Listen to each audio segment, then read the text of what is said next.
I know, Brenton, you usually have it in front of you. Dustin, do you have the questions in front of you? I do. Oh, you want me to have them in front of me? Well, I was gonna wing today. My original I thought. don't like the first questions that you guys ask. Huh? I don't like those first questions. I don't like them either. I'm not very playful. What? It's really stretching me. Oh, are you guys serious? Yeah. Yeah, I'm not a fun person. I hate icebreakers. Don't Me like them. too. Huh. I don't listen to podcasts. That's awesome. She just says on podcasts that she doesn't listen to podcasts. That's phenomenal. Thanks, babe. It's not This might be my favorite interview. Honestly, if podcasts were like written, I would read them. I don't like a lot of like background noise. And I think they call those books. yeah. I think they're. We should have that be the first part of it. These questions. I don't like these You guys questions. suck. I hate these questions. Yeah, Let's start. I'm not a fun person. Yeah, I don't like them either. There's the intro right That there. is the intro. You're I hate Welcome these. Welcome to the podcast, everybody.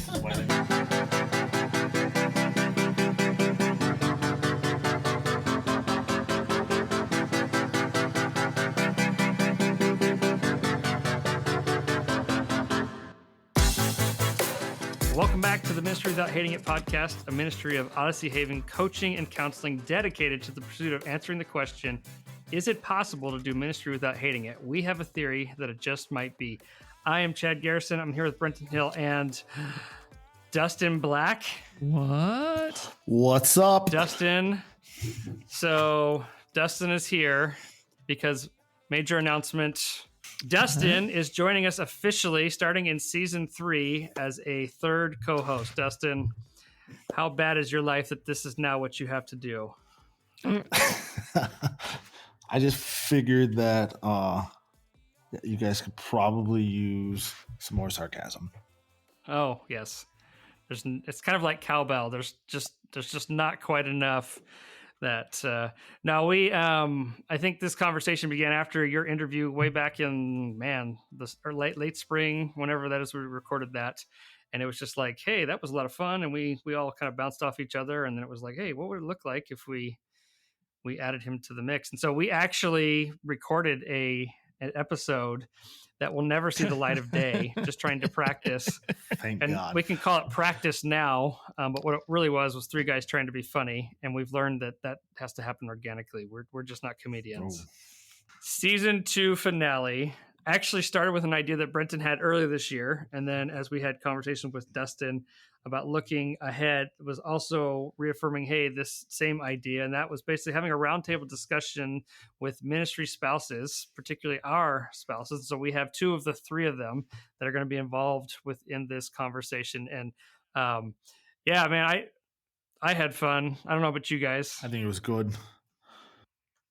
Yeah, I do too. I think there's some real good wisdom that has come from, it's that hard-earned wisdom, right? You just learn by doing, and hopefully you listening can grab this. If you're serving with your spouse in ministry, or even if you're not, there's some just baseline truths that you can really hold on to, and I think are really, really helpful. And so let's just kick this thing off. We hope you enjoy our conversation with us, Joanna Black and Lindsay Garrison.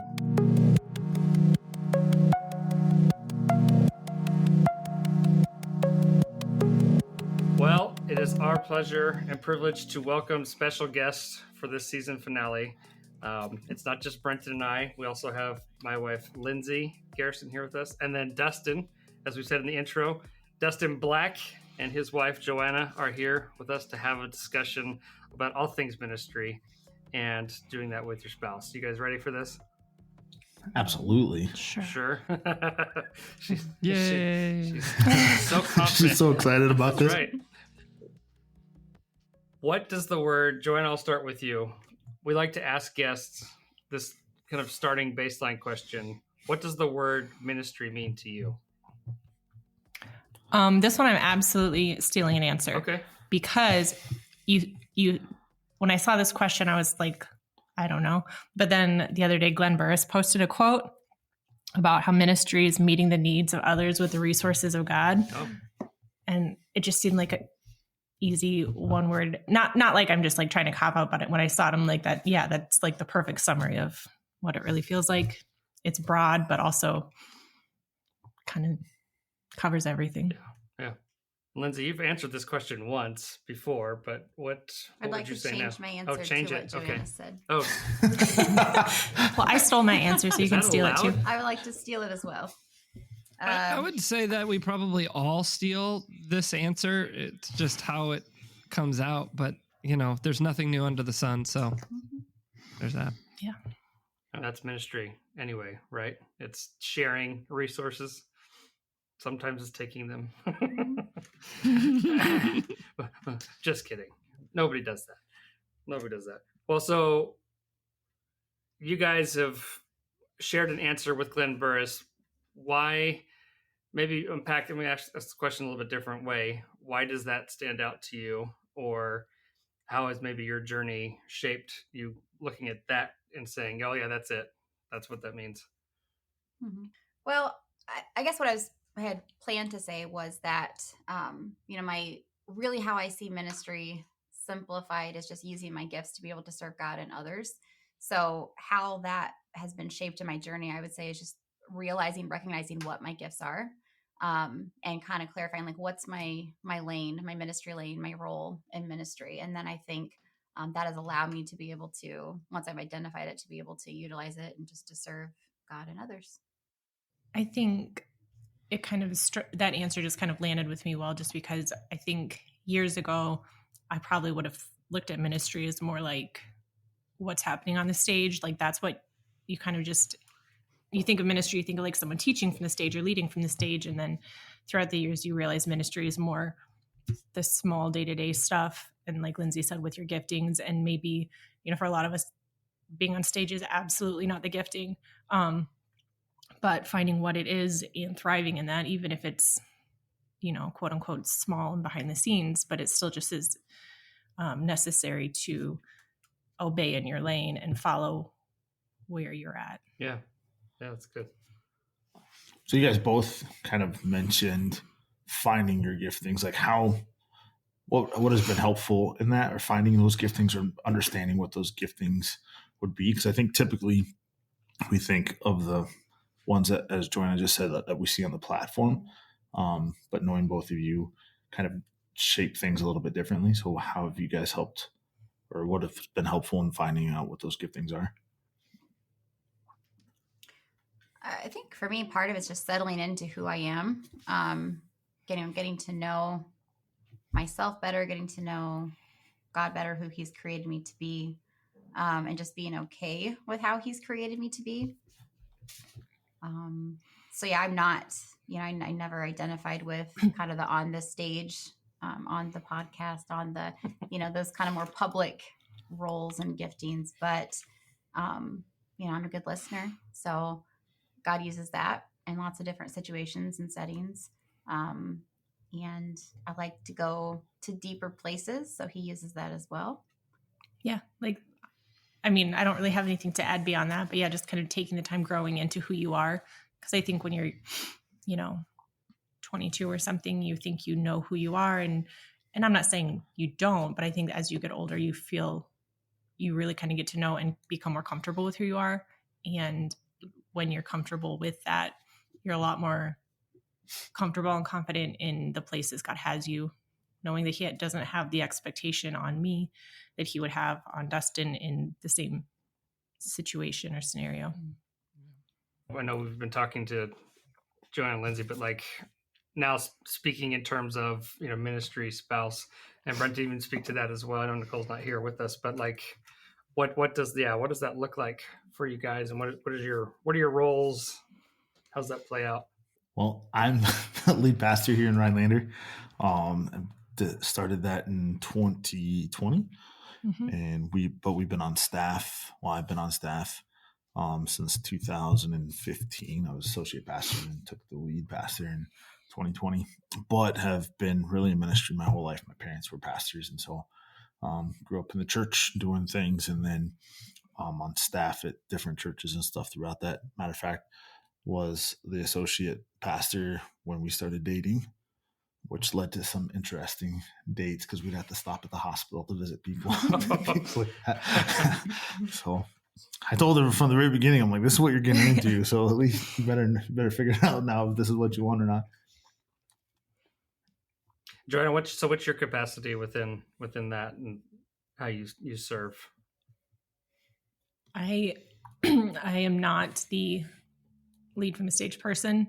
I feel more confident and comfortable and more called to be supporting from the sidelines, whether that's at church.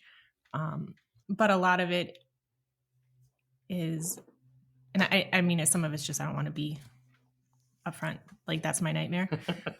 But also I do feel like I'm in where God wants me when it is a lot of behind the scenes stuff. Like right now, probably the greatest ministry I feel called to is parenting. Like we're homeschooling kids. And so I'm with them all the time. And that to me is like my number one, like discipleship work that I'm doing. So like, I'm not necessarily, it doesn't land under like church ministry per se, but like I do feel in families, that's one of the most important things is discipling your kids. And so I know it's just a season and, right now, sometimes we look at my oldest will be in high school next year. So there's the season of parenting is very limited. And so trying to just make the most of that while that season is here. And I don't know what's next. Like I have no idea after that, but right now that's probably where a lot of the energy is. Like at church, I'm more, again, like I'm happy to be in the sound booth. I literally am behind all the things, like hiding behind the scenes, but yeah. And then, I mean, I've gotten to work with him a little bit, like in like planning stuff and all of that. But yeah, it's very, I don't know what the word is I'm looking for. It's been interesting to watch over the past few years because it has very much been seasons. We've done foster parenting, and that took a lot of her bandwidth and resources and things like that. Pretty much every child we took in was an infant. Most so of them, yeah. So that just was a lot of her time and things like that. But she started a foster care closet out of the church. She still does a foster parent, what's it called? Support group once a month. So I think sometimes she forgets all the little things that she does. Yeah, it's a lot because she's doing a lot. But yeah, it's definitely been seasonal, which I think is good. I think it's good for us to learn that things don't have to go on forever. That we can take seasons in our lives, depending on how God's shifting and moving things. Yeah, that's really great perspective. Mm-hmm. That's good. Lindsay, how would you define your role? I had to reference the church website prior to this podcast to remember my official title. Awesome. Which is pastoral care and leader health. So really when I think about what I do here at the church, what I enjoy doing, what I feel like I do well, I consider myself co-establisher of healthy and safe church culture. Hang on, I'll write this down to update the website. Co-establisher of healthy and safe church culture. Email me that later, please. That would be great. I feel like I kind of just keep a pulse on the health of our leaders and our church body.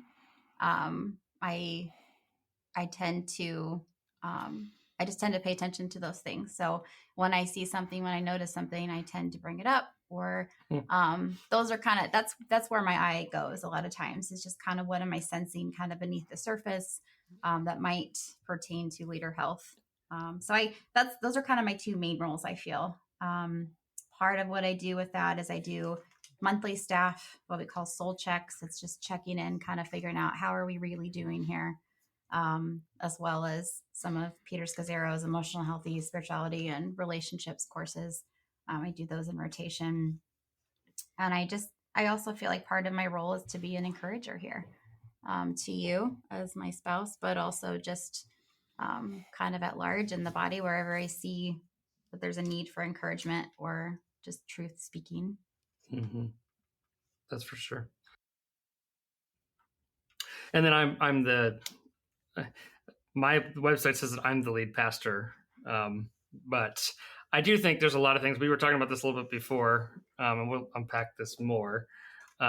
where we co-lead, and it's not necessarily in role definitions or even responsibilities, but for us, I see it more as a sharing of authority in a lot of ways, especially the spiritual mantle that comes with pastoring.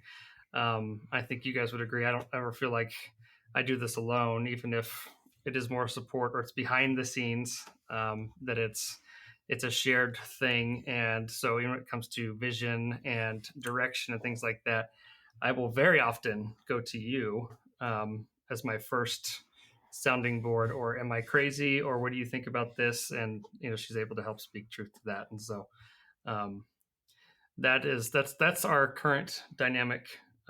We didn't get here overnight, though. We'll talk about that in a minute. Yeah, for me personally, she's the first one I ask almost anything that I'm going to do in ministry. Which over the years we've learned, I've learned that she helps me slow down and not run people over. And, she's like, wait, think about this, phrase it differently. She's kept me from saying and doing a lot of things that probably would have been detrimental to the church or our ministry here, to people and things like that. So if she did nothing else but that, that's been like a huge safety net for me, but for our church and stuff like that as well. Yeah.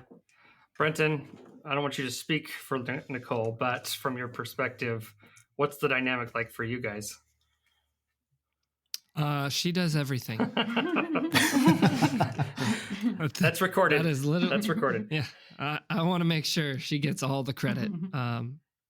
Although she would tell you that she loves to do things in really large groups. Like, she likes to be on the platform if she's speaking to a large group.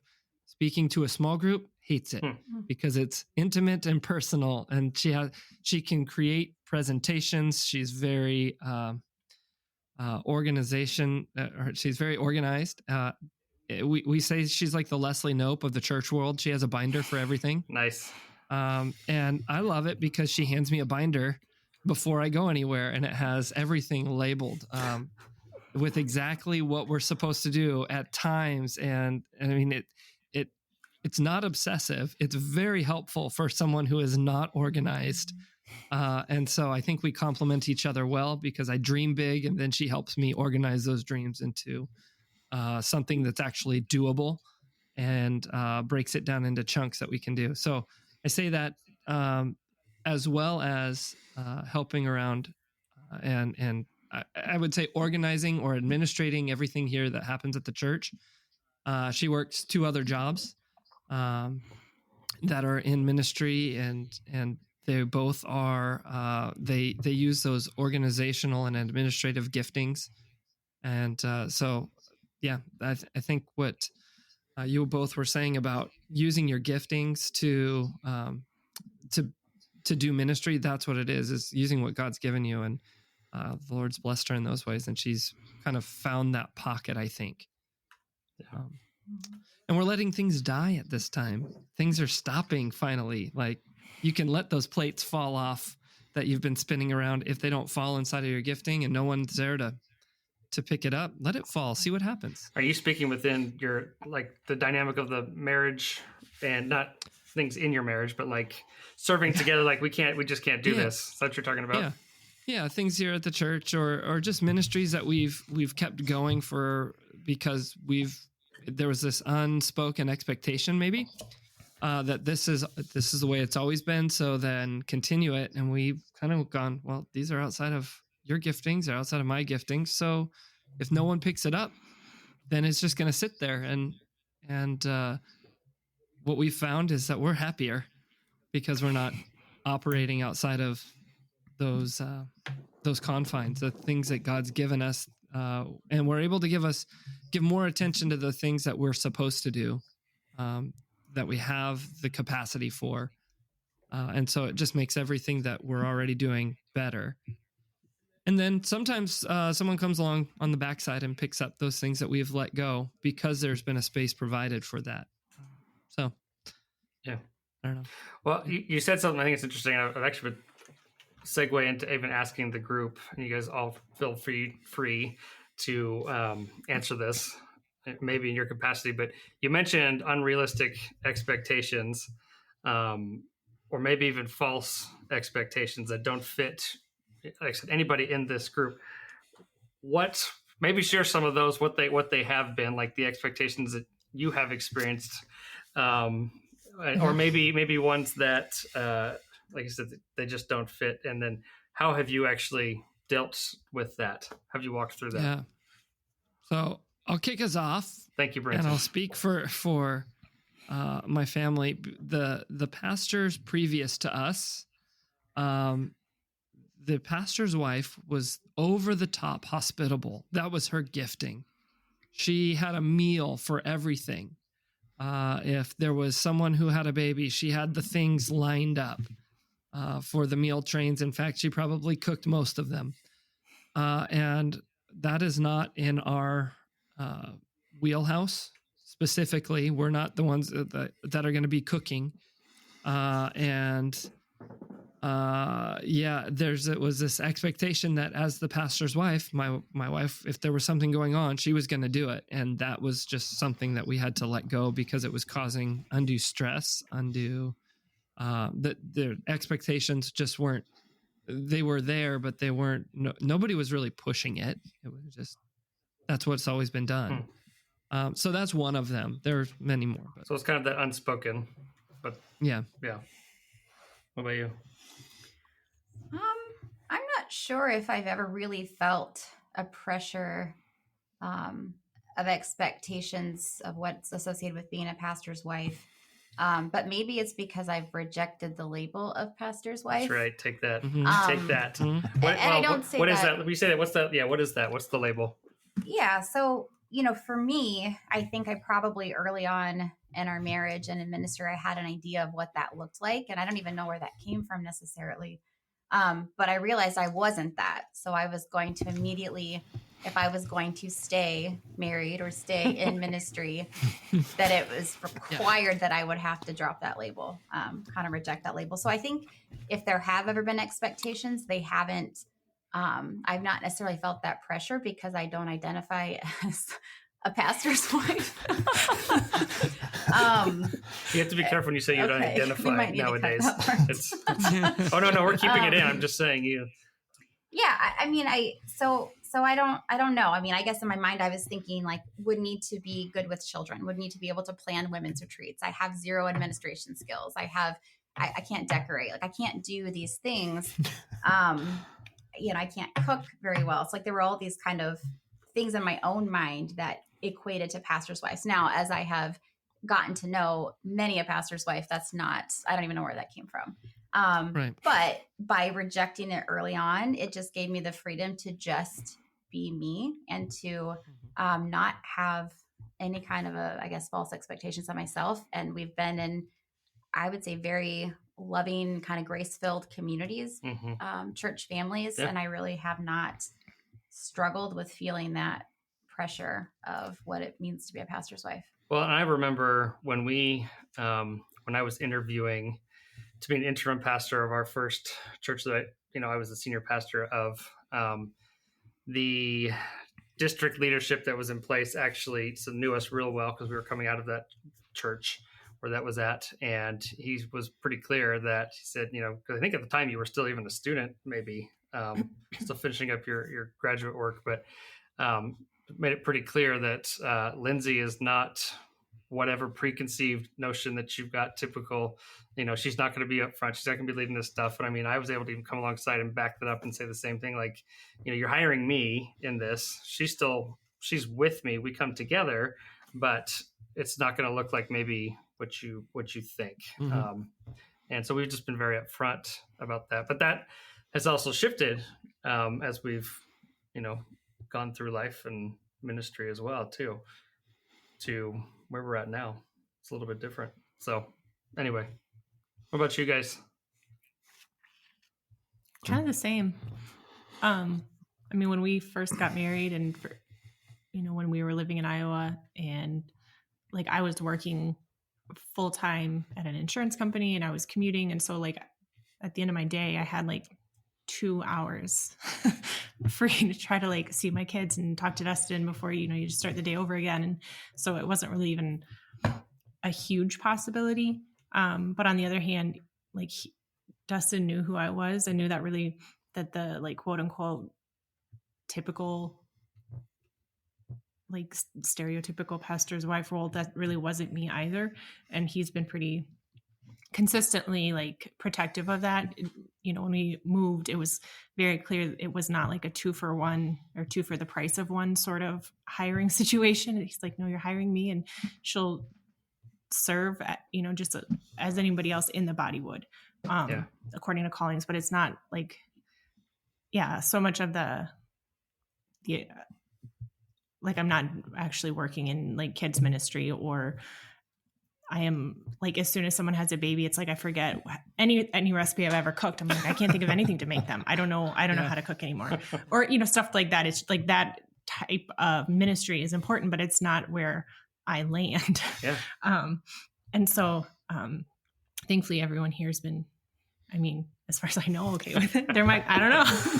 It's actually a Facebook group. This is actually the moment that I've been waiting for. All of Joanna's failures. To let you know about. When I was interviewing, though, like I said it. I said, Joanna's not going to come be on staff voluntarily. Like, I'm like, you're hiring me.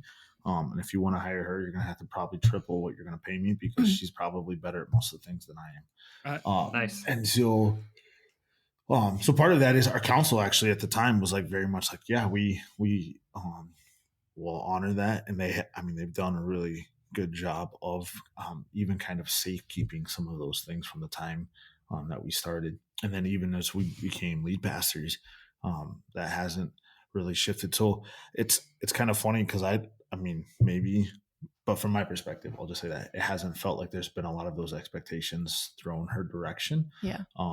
And partly because I think people know that I'll defend that pretty fiercely.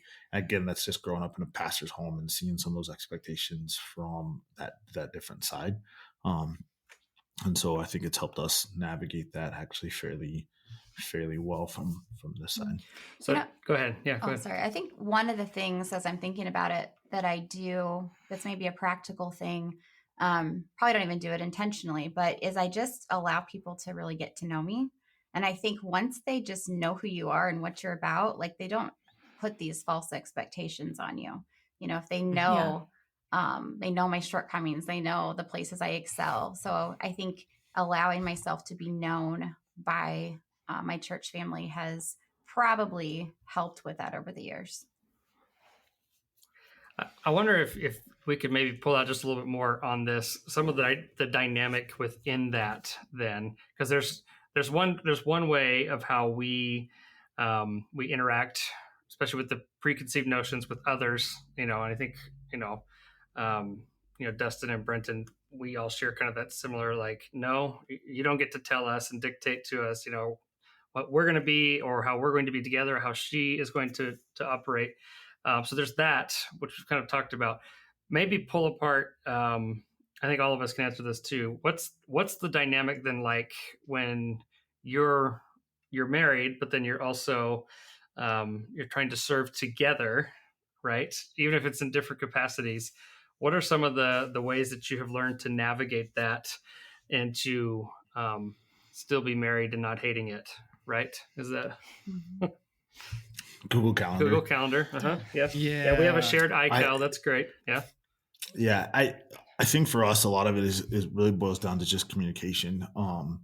Being a chaplain, doing stuff with the Forest Service, like I could be gone a lot, and some of that's like kind of at an instant, where I don't know if I'm going to be gone for, if I get a suicide call or something like that, and I'm gone for 10 days or whatever. And so part of it is just kind of, we started a Google Calendar a while ago. And it's been super helpful for that, just communicating those things. But I think also just communicating heart, and the reason why you do some of the things that you do is, I think when you do things out of obligation, it's easier for both to resent what's happening. Yeah. I think when you do things out of heart and what you're passionate for, then I can make space for those things. So when she's doing something that she's passionate about, I'm like, cool, I'll take kids and I'll take responsibility and I'll make dinner or whatever, because you're doing something that you're passionate about. And I feel like she does the same thing for me.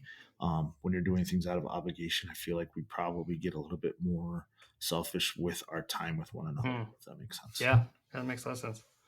Communicating's big. I would say that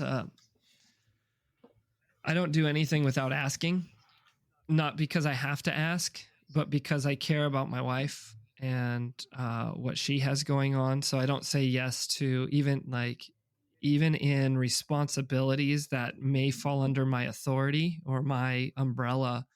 I don't do anything. I don't say yes to those things until I've run it through, my wife and my family, because that's really my first ministry. And if we're not healthy at that level, everything that flows out of that is not healthy, and we're just, so I want to make sure that so we communicate there.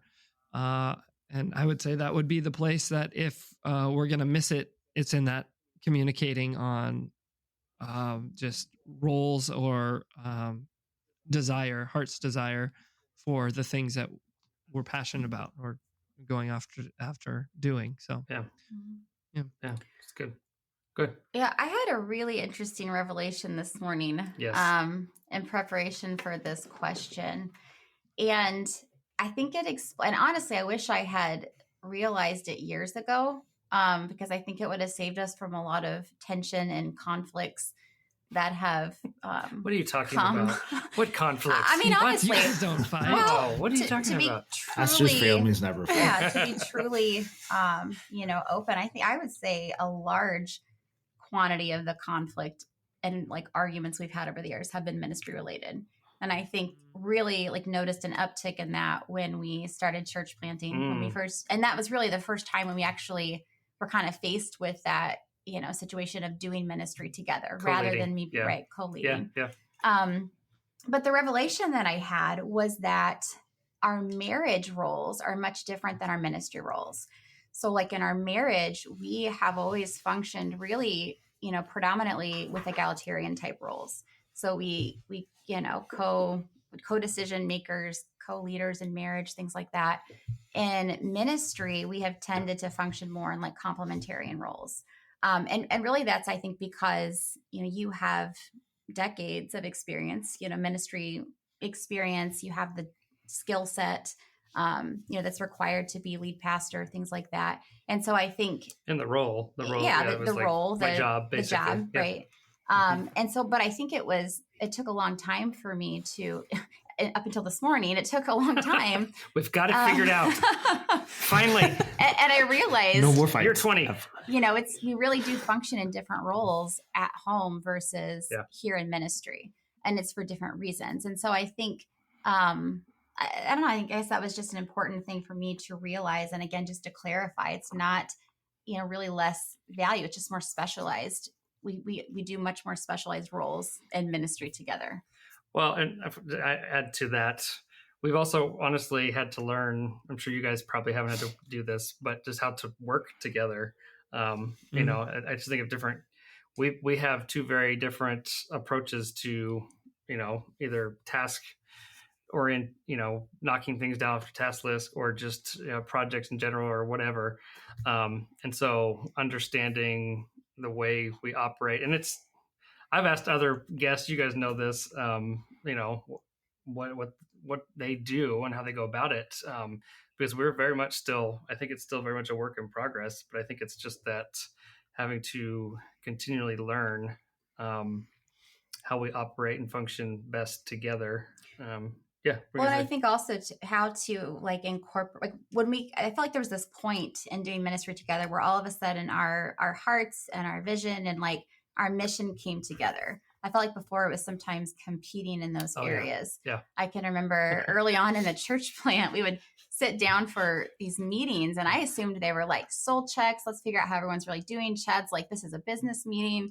And it was like, I'm so glad you brought this up because I was afraid, like, if I bring this up, is this going to be bad? 'Cause that's the one I think of the most. Yeah. There was one time we got done and it turned into a counseling type of a thing.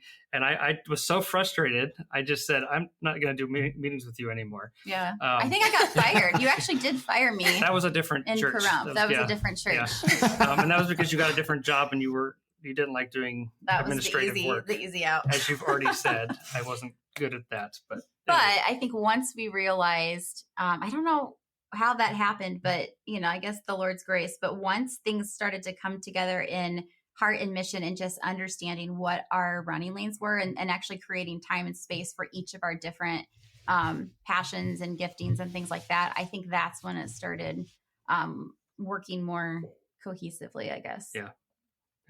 But still work in progress. So we're not writing the book yet. Any thoughts? Not yet. No, I'm just trying to get this to. We're still having headphone issues. Listener, just so if you could see this, Dustin and Joanna are sharing a pair of headphones like they're a couple of teenagers on the bus after school. Like, listen to this. Anyway, This mixtape I made for beautiful. It's beautiful.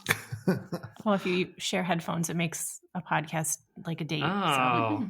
So, So is that a tip that you're passing along to? Yeah, sure. Okay. Share your headphones. Share headphones. Brush your teeth, do all the normal hygiene things before you get on. Oh, I thought he was about to go like share toothbrushes. I'm like, that's too much, No. buddy. That's gross. No. Never. That's disgusting. Nobody's doing that. So I think for us too is we've never actually we've worked together as far as doing ministry stuff, but she's never been on staff. Doesn't really ever really come to like staff meetings or any of that type of stuff. And part of that is keeping that pretty clear separation of her role and our roles together. And so I think that's actually helped a lot in the fact that nobody sees Joanna as on staff here at Grace. So I think that helps so we don't have some of those same type of arguments about ministry and vision and things like that. So if anything, as I was saying before, those are the conversations we have at home. And it's just, me bouncing ideas off of her and her fixing all my issues. But I think that does help at least for sure. But I think that does help with the ministry aspect of it, is that those roles are pretty clear for us. And so there's not a lot of overlap in that causes confusion or arguments or anything like that. Well, and I think what you said there is key too, because that was another key thing for us. And not short of writing out job descriptions, but truly understanding what our roles are within that. And so I'm not trying to overcompensate for her, and she's not trying to for me. And it's very clearly like, no, this is your thing. And I think if there is any disagreements that come up, it's because of that. I can think of one even recent where it's like, this is not even my lane. Like, this is not even my area. Like, not that I don't care, but I shouldn't have to, be as involved. And that's why, because I was overstepping my bounds on things. And so I think that's a big part of it. Because if you guys, if we know what it is, it doesn't matter what anybody else thinks or says or tries to project onto us, because then we can continue to operate and function within that. That's good. Yeah. That's really good. I'm curious, and I think this is something that everybody can answer as well. What are some of the burdens that you guys carry as a spouse in ministry that maybe most people aren't aware of? I think recently, you and I were just talking about this the other day. We were really kind of reflecting on the grief that you encounter, that you experience in ministry roles in church world. And I think what makes it even doubly hard in these kind of situations is that we're experiencing the same grief together. So it's not like you're having your own separate grief and then I'm able to support you. It's like, no, we're both hurting. We're both grieving. We're both experiencing this loss. Mm-hmm. And so sometimes our interactions maybe are a little bit more raw in those spaces because, we're both going through it. And I think you shared a statistic. I don't even know what it was, but just, that the amount of grief and loss that ministers experience is pretty high compared to other. Like 7 relational separations per year when the average lifetime, I believe it's like 2. And so now that may be skewed. It was from another mutual friend of ours. But regardless, that's a lot, at least that the pastor experiences in one span of 1 year. And yeah, you're right. That hits us. I think that's the other side of it, is that how we process the grief is we're two different people who process differently, where you're holding and walking through and processing it. I'm ready to just like, okay, we're done. And let's stop talking about it. And that's yeah, I want to figure out what I did wrong. I want to like, and I want to show you that they are the ones who are wrong, not me. And and so Always. yeah, no, it's it's just another fun thing to walk through. Well, and even alongside like the whole discussion of grief is like, as pastors, there are griefs and losses that happen, but instead of like necessarily just being allowed to experience them and walk through them, you're also, I mean, probably more Dustin than me, but it's also like leading a congregation through a grief or a loss. So you don't necessarily get to fully grieve and process on your own. That's good. Because it all has to kind of be in the context of how do we help other people navigate this. And so then at the end of, a lot of people have moved on, and then you're sitting there like, I haven't dealt with this yet. You're still faced with that. And then you have to, but things keep moving on. And like you said, whether it's relational losses or whatever, you don't necessarily get the time to on your own deal with it and grieve through it. Yeah. Well, we've had several actually recently, but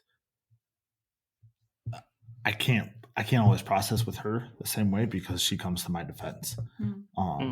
And not that that's a bad thing, but I have to be careful to not to process just differently, because I don't want to necessarily give her something to take on that is not hers to take on. You got to find a lightning rod for that. Yeah. Well, I appreciate it. You know what I'm saying? Yeah. Like, while I appreciate her taking those things on and coming to my defense and things like that, it's like I can also see how it affects her, and how it affects her interactions with people and things like that as well. So I'm trying to even navigate that of how do you do this in a way that shares your hurt or shares the things that you're going through. So you're not keeping things from each other, but doing it in a way that's healthy for both of you to process. Yeah. You never want your other to pick up offenses that you're processing through. I would say that a lot of times that I get to see the outcomes of the offenses that I've experienced. And when I share those things with my wife, she doesn't see the fullness of the reconciliation on the other side. She just saw the offense. Yeah. And so she's carrying these things sometimes, and it's not fair. It's not fair to share. Like, I want to share everything with her, but then a lot of times it's very easy for the spouse, whether she shares something with me or I share with her, to pick up offenses and then carry those if you're not aware of it. Well, and then I think as pastors and people, or just people in ministry in general, but leadership, I think a lot of times you don't get to share your side of the story.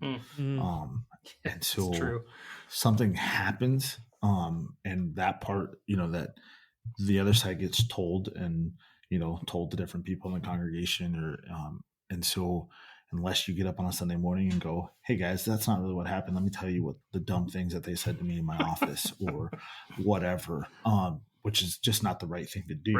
Right. Your side never gets told. And so I think we all anybody who's in leadership looks for the person or people that they can just be like, here's my side of the story. Like, I know this is never going to get shared anywhere. I want my side of the story to be told too. And I think while that's good and healthy, it's also something that's hard to navigate sometimes, so that, again, offenses aren't taken up or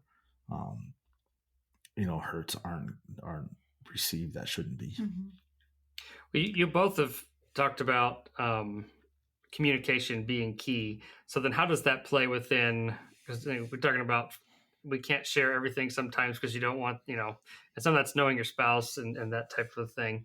But I'm curious, and Lindsay, you can speak to this too. Like, what are the things that you have found beneficial when it comes to communicating within those spaces as you're processing the burdens, the things that you carry, that you've found to actually be healthy and helpful?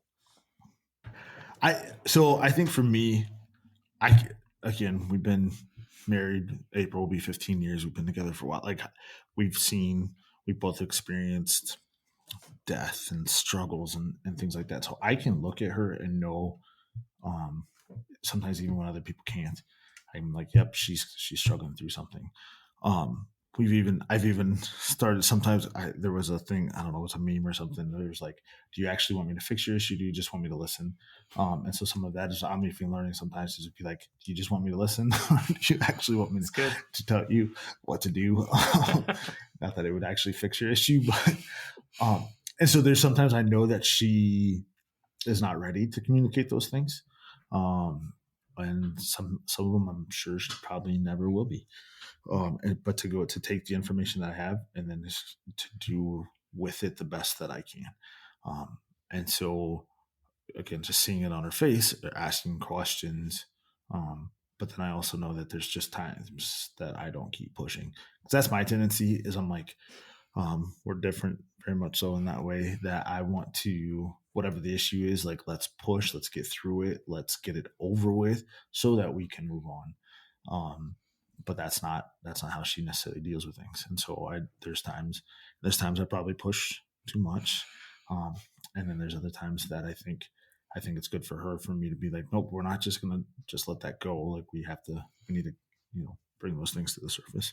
No, it's very much like, I would rather, like, I hate to jump into a conversation without like having a chance, especially like something meaningful or significant, without really having a chance to like think it through. So whether it's, whatever the struggle is, like, let me process before we, like, I'll get to a point, then I'll be happy to do like the word vomit where you're like, these are all my thoughts surrounding it, but I don't like to jump into that immediately. And Dustin usually he'll want to process verbally immediately. And that's fine. Like, cause it probably works well. Cause I'm like, I'll listen, take yours in, but then I need time to think it through before I'm ready to like come back with my thoughts. So it's kind of been a growing process for both of us, in how we process all the things, kind of, learning each other's quirks in that, and knowing that like, okay, it's not like he feels a certain way immediately. He's just like feeling all like, just, it's the word vomit sometimes where like you just say all the things and then you come back and you're like, okay, well, out of all of that, this is probably like the two things that were actually like accurate, but you just kind of like that, get it off your chest thing, and I'll do it later. So yeah, that's good. Just timing. Good. I think for me, I've had to learn a healthy separation between you and I. I think for a long time, I kind of felt like what you did, what you said, how you handled situations with people was like maybe an extension of me or a reflection of me. And I had to learn that, no, you're your own person. You got your own process. The Lord's working with you just as he's working in me. And so a lot of times I would try to jump in and sort of direct or solve or fix and so I've learned in communication that a lot of times you do just want to be heard and supported, and encouraged. And it's not always my place to point out all the ways you could improve. And there are countless. Yes, thank you, Dustin.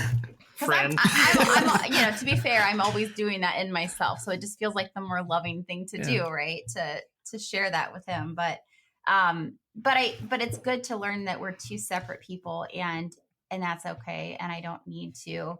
I can kind of keep that healthy space between us and allow you to. And there's times when I've thought we should do it one way and you chose to do it another, and actually that was the best way. So I mean, there's even that too. That was recorded. I mean, crazy. That was recorded. So not very often. Yeah, Excuse me. there's like once or twice, I think. A couple of them. A couple of those times. Well, can I jump in though too? Because I think that drawing back to that one story with the, we were both just like in that one meeting together, trying to lead it and steer it in different. That was a key for both of us. Is that nope, this is, this was not that. And, or this is not a reflection of me. It's not how I want this to go, kind of a thing. And so I would say, me learning the exact same thing, that Lindsay is going to do things differently. And she is going to approach even relationships in a different way. And not that I'm cut and dry either, but at the same time, coming from the perspective of having to be more administrative in some settings, and not taking time to go, so tell me how you're really feeling deep down. That it's just, it's not one is better than the other. It's just different. And I think being okay in that space is what's really helped us in a lot of ways. Well, and I think as long as the communication is clear and the roles are well defined and the value is equal, I think that's the important thing too, is that while we're different, while we have different skill sets and giftings, but they're of equal value and service to the Lord, right? So like, I think that has helped, and that's backed up with a space for those gifts to be utilized, right? Like it can't just be saying it in lip service. We value each of our gifts equally, but where's the space for my gifts to be used, your gifts to be used, that sort of thing too. So I think once, that was a real pivotal, looking back, that was a real, good moment for us where that became very clear kind of what was going on in that space. And I think too, just keeping, I think Brenton, you maybe said this, just keeping those priorities always within ministry of God, marriage, family. That gives you, whenever you keep those priorities, I think it gives you a lot of flexibility to just do it, do things the way you want to do it, or do it differently. Yeah. Brenton, what about you? I was just thinking about what Lindsay, you touched back on keeping the priorities straight. God was God, marriage, family, family ministry. And I was just thinking through that doesn't negate our responsibility, but when we have our responsibility to the Lord first, then that helps us put things in order. So we're not negating ministry responsibility when we attend to our families or our wives or So I was just thinking through what that meant. And so because I'm an auditory learner, I had to process that out loud. So you're all welcome to the inside of my brain. Good to be here. Yeah. Well, hey, that's a good segue though, because I do have a couple of questions about what, the inside of my brain. We don't have. That's a whole separate podcast, buddy. We don't have time for that one. But when it comes to families, and we're all blessed to have kids. What are some of the things that, once again, to everybody, we've had to adapt together in serving them, maybe while serving the ministries as well? Growing up a pastor's kid, I have been super protective of my kids, as far as trying to, with like expectations, things like that. And so I very much ask my kids on a regular basis, like, Lauren helps with my oldest daughter. She helps with doing like the sound and the words and stuff. But I'm like, if you don't want to do it, just say no. My boys help with shoveling snow and doing those type of things. But I'm like, we're gonna give you money for that, because I don't ever want you to do that out of like just feeling like you're the pastor's kids and so you have to. And so so I, on a pretty regular basis, be like, hey, do you still want to do this? Is this something you actually enjoy doing or whatever? Don't ever serve out of obligation. And so I've been as probably as protective as I've been with Joanna and the spouse part. I've been pretty protective with the kids in their roles too, just because I grew up under that and it's sucked. And so I've been trying to since we've had kids, I've been pretty careful about that. What about you, Joanna? As of right now, they all love like serving the church and getting to be a part of things. And I said something like a few months ago, I was talking to him about like society sometimes has or PKs have it kind of tough sometimes. And they were like shocked. They're like, what would ever be hard about being a PK? Like they thought it was great. That's I'm awesome. Like, good. Maybe give it time, but I hope you always think that. Like, I hope you always love it, because there are some. Sometimes there's stuff that goes along with it, but as of right now, they do enjoy serving, and part of it is they're doing stuff that they like to do. And so, I want them to know from this time onward that like the best service you could give to the church is the thing, like, is your giftings. It's not necessarily something you're terrible at. Like, it's not to say we can't grow or be stretched, but like using what God has gifted you with or things that you enjoy. And like, they all love to help with kids church, even though one of them's still in it. Like, they still like to go help and be with other kids. And so, yeah, it's just finding their spot in there. It's good. And I mean, we were just in New York at a wedding, and on our way back, we were driving back on a Sunday, and the kids were like, "Dad, we need to listen to worship music, and we need to listen to a podcast or a sermon or whatever." I'm like, "Geez, you guys are people." Because I'm like, because that's the last thing I want to do. But it was this. For me, it was this really cool. Again, getting up, like growing up, being like you're going to church every Sunday night, every Wednesday. And there was sometimes like, man, I just want to break. And it's just kind of neat that I have a 12, a 13-year-old, and a 9-year-old, and they were like, no, we want, like, even on our drive home, we still want to do church together. And so I thought that was super. Yeah, cool. really. Yeah, really. Yeah. I think for me, in the same way that I did not accept the label pastor's wife, I really tried to never use the label pastor's kid or PK. Mm-hmm. I don't even think I ever used it. I think eventually they found out, somewhere online about that label. But we don't use it. And because I wanted the same thing, I wanted them to not ever assume any kind of false, pressure or responsibility or anything other than just what they are. I didn't grow up in the church. I wasn't very involved. I did attend church. I wasn't as involved, like I understand being involved now. But one thing is that as I became an adult and as you were in ministry and we had kids, is I would always ask kids who grew up in homes with parents who were pastors, I would ask them, okay, what's the best and the worst thing your parents ever did? And I really tried to take inventory of those things and try to be intentional in how we raised our kids. One thing that came out of that was we really strive to be the same people on a Sunday morning, on stage as we are at home the rest of the week. And, because I really didn't want that resentment or the anger towards, hypocrisy to be like something that they had to deal with. So what that looks like is sometimes we're really real on stage. We have people over even, there's become this saying that the kids, they kind of roll their eyes at now because they think that means you're embarrassed of us. And we're like, no, it's not. But I'll actually look and say when things are just crazy, dogs are all over the place. I'm like, now you're getting the full Garrison experience. And that's what it is. Like, no, this is what we're really like. And we're not afraid to show you that. And it's not because we're embarrassed. It's not because, we're trying to minimize. It's like, well, no, now you're in the circle, whether you want to be or not, kind of a thing. And I think giving them permission to not do everything. So there's times when, maybe a child doesn't attend youth group or we don't attend all the things. And that's, that's okay. I think just letting them have that freedom to be able to decide when they need an off day. I think of, Joanna and Dustin, you guys know our mutual friend, Joseph Phelan. And I remember talking to him, this is when my kids were little and his kids were, teenagers, and just how they were involved in, helping out or whatever. I just see them serving.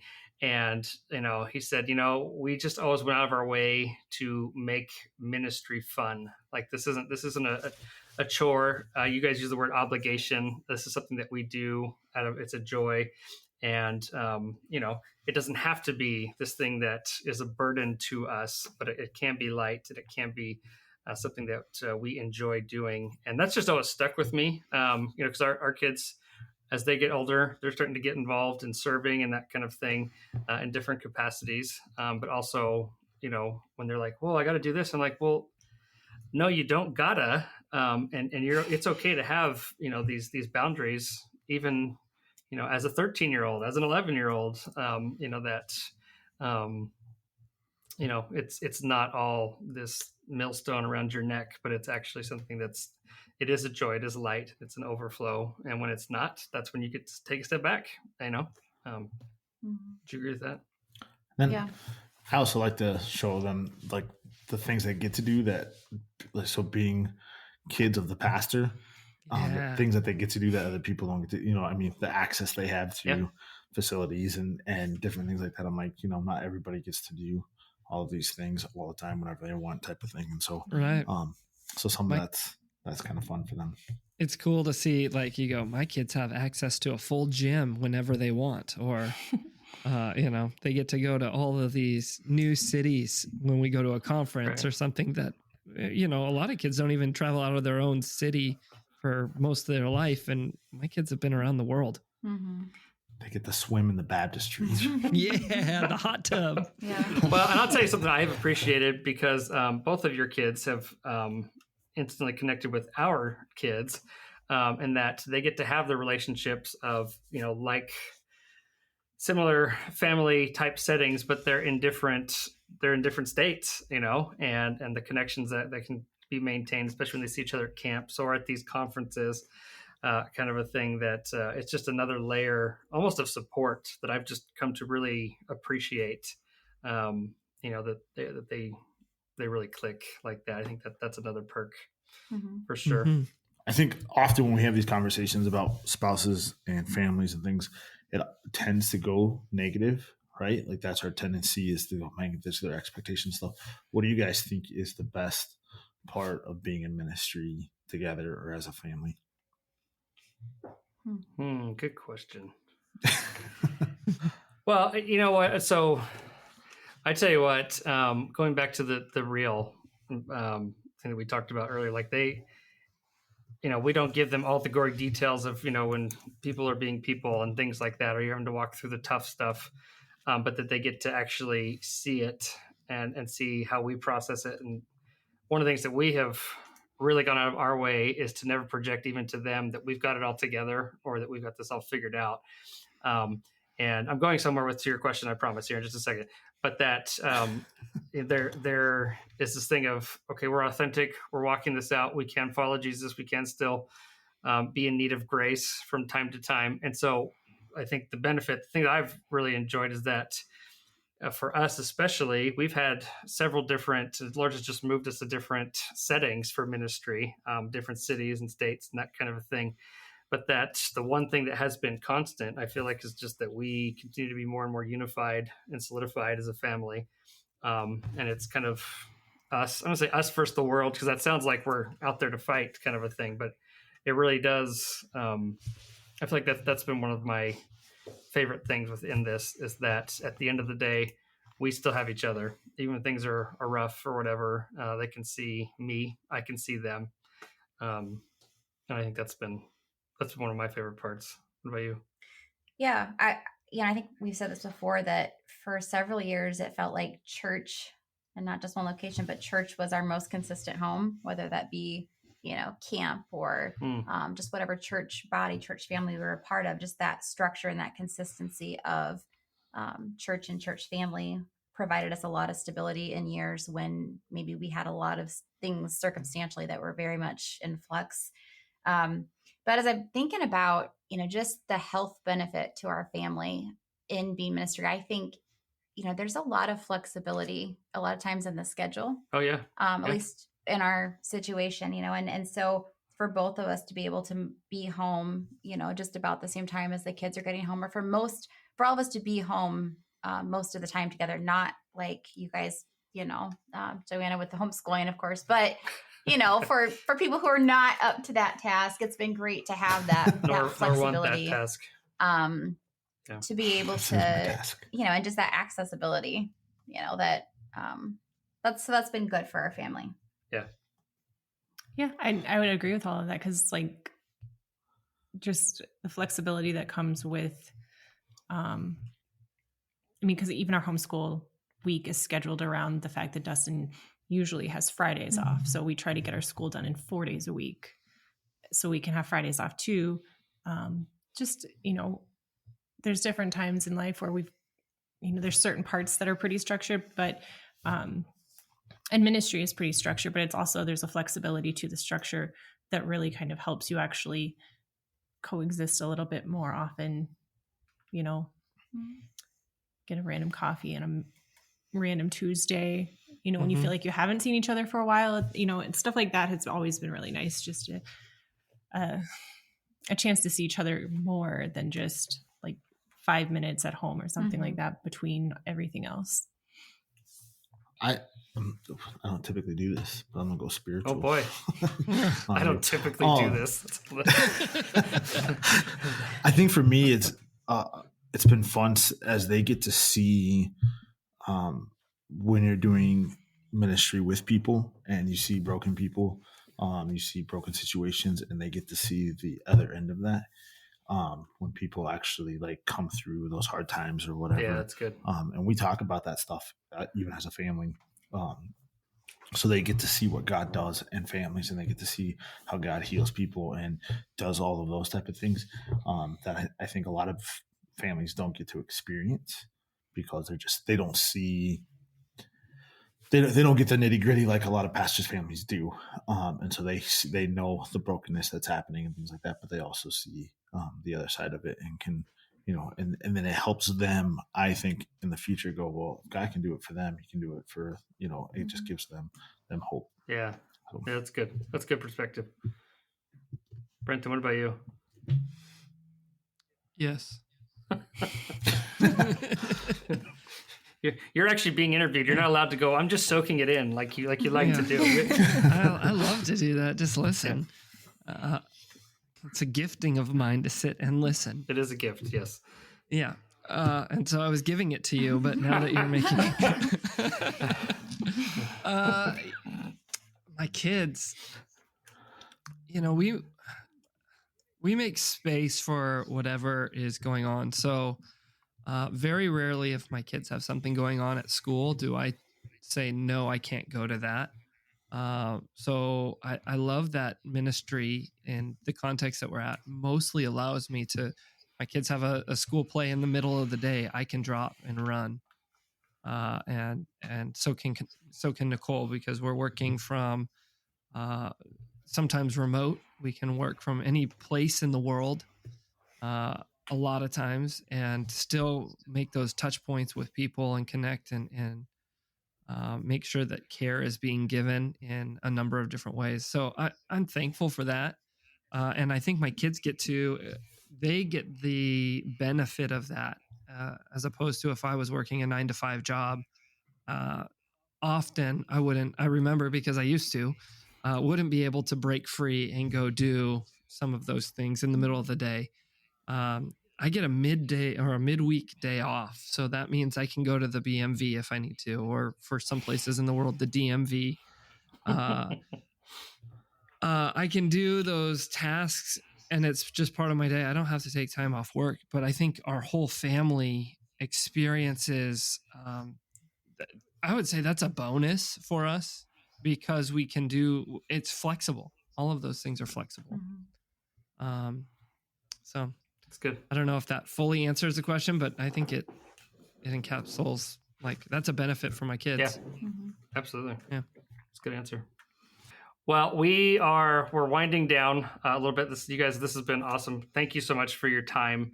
I just want to maybe ask one last question, and everybody answer this to the best that you can, or what you would even pass along. But what advice or encouragement would you give to ministry leaders who are either serving with or maybe even without their spouse that would be listening right now? The best advice that I would give would be to, again, communication is huge. And I think it's huge in every marriage. I mean, every conversation I'm having with marriages that are struggling and things like that, it normally boils down to communication, but communicating expectations.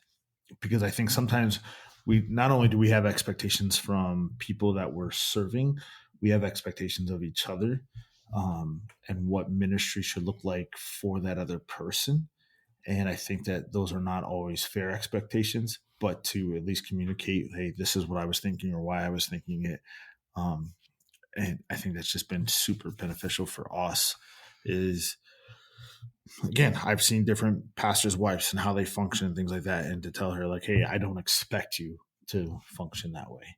And so she already knows that that's not an expectation that I'm holding for her, and she's not living up to it or whatever. And so it's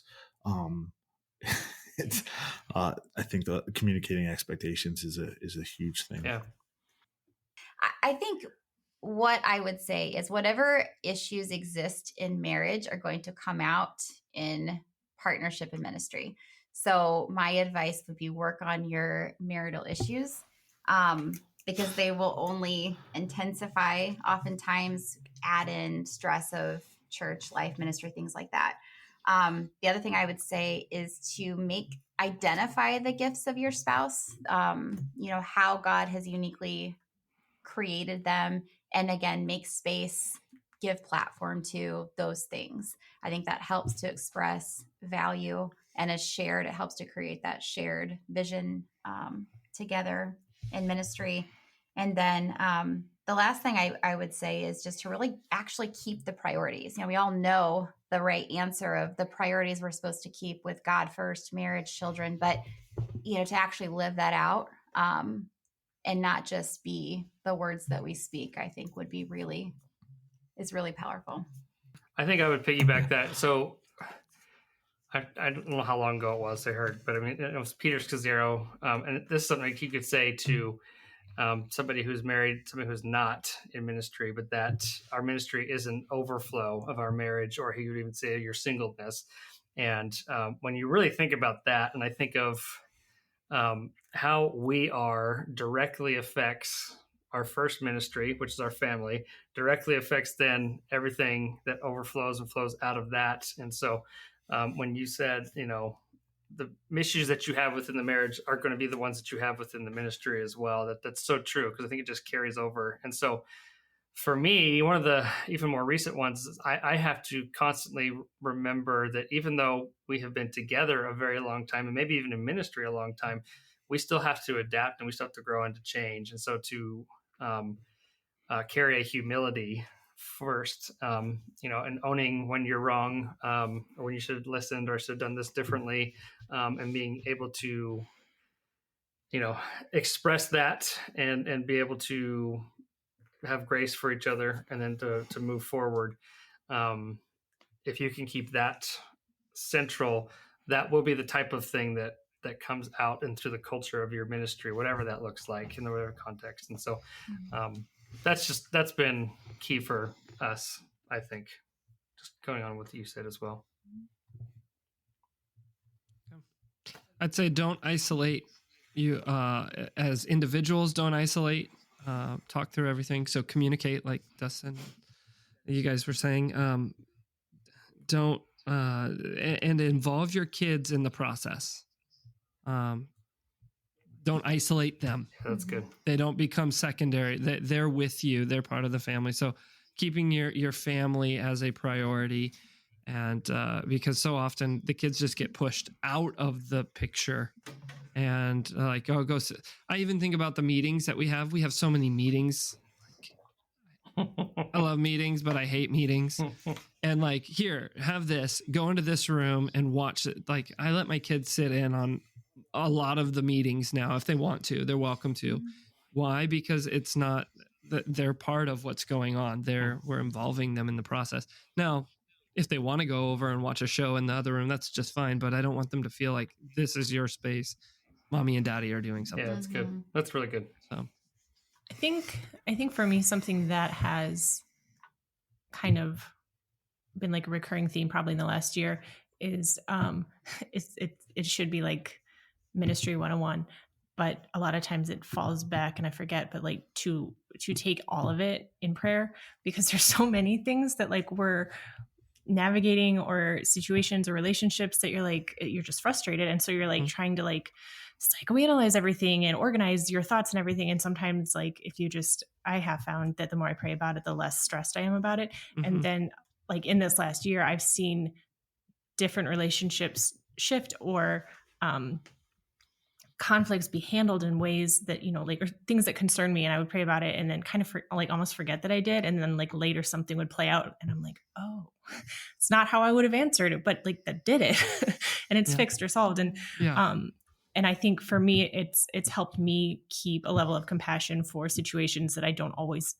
feel compassion towards. Because my tendency is my first reaction a lot of time tends to be towards frustration and the imaginary arguments in your mind and things like that. And I got to a point where I was literally like, every time I was having this fake argument, I'm like, no, I'm going to pray for this person. Yeah. And it's like, it's hard to keep that fake argument.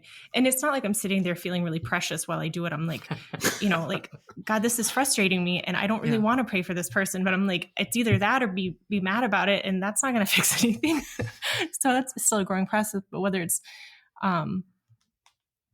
stuff that he's facing or I'm facing or both facing, that has probably been the biggest area that I've probably neglected too long, but I've just been seeing a lot more growth in it. And I don't know if it's just because I've been frustrated a lot lately. I don't know, but like either way, it helps. It's good. It's essential. That is good. No, I don't, you're right. It should be that first thought that we go to. And how often I just try to fix it, or I do the imaginary conversation and rebuttals in my mind as well too. So yeah, I'm very good at those. Yeah. But then what? Exactly. Exactly. And those play out as fact as long as they're unspoken. Mm-hmm. That's how it is. Mm-hmm. Yeah. Well, and if we're not careful, I can do it within our relationship as well. The person I'm closest to, and that's not fair to her. She's shaking her head. Right. And so, that's a good self-awareness. That's good. Mm-hmm. Well, guys, I want to say thank you. You've helped us cap off our second season of this. I can't believe it's actually been 2 seasons. But thank you so much for your time. Thank you for your investment and your wisdom. I feel like this is really going to help a lot of leaders who are serving with their spouses or serving and trying to work through the dynamic of that. So thank you. Thank you. Thank you, guys.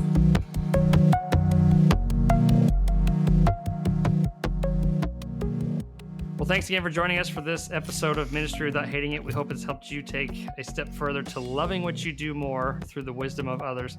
I want to thank again today's guests and future co-host, Dustin Black, Joanna Black, Lindsay Garrison. Just some great stuff. I mean, what did you guys pull from that just in listening to everybody? I think just hearing everybody's perspective on ministry while we do the same job, it's so different. And just hearing different perspectives, I think, is always a good reminder for me, because I think I can get in a rut sometimes thinking like, well, it's just what everybody does, but it's the same and different. So that's just good. Yeah. I pulled that God's gifted us all differently for a reason. Maybe that wasn't said explicitly in those words, but ministry is doing, working out of the giftings God's given you to bless his church. So it's good. Yeah. Well, and I love just, like I said, keeping the focus on your marriage first and your family first, and letting the rest be the overflow, and understanding the roles that you play within the marriage directly correlates to the roles that you play within the ministry as well. So it's good stuff. Mm-hmm. So excited for what is ahead. Guys, thank you for an awesome season 2. We've had some great guests. Really, really just some good stuff this last year. We're looking forward to what is ahead. Just a reminder, if you'd like to connect with us further, support the podcast, or sign up for show updates, just go to withouthatingit.com to get started. And don't forget to subscribe to Ministry Without Hating It wherever it is that you get your podcasts, so you don't miss out on future episode releases. Thanks again for listening, and we will see you next time.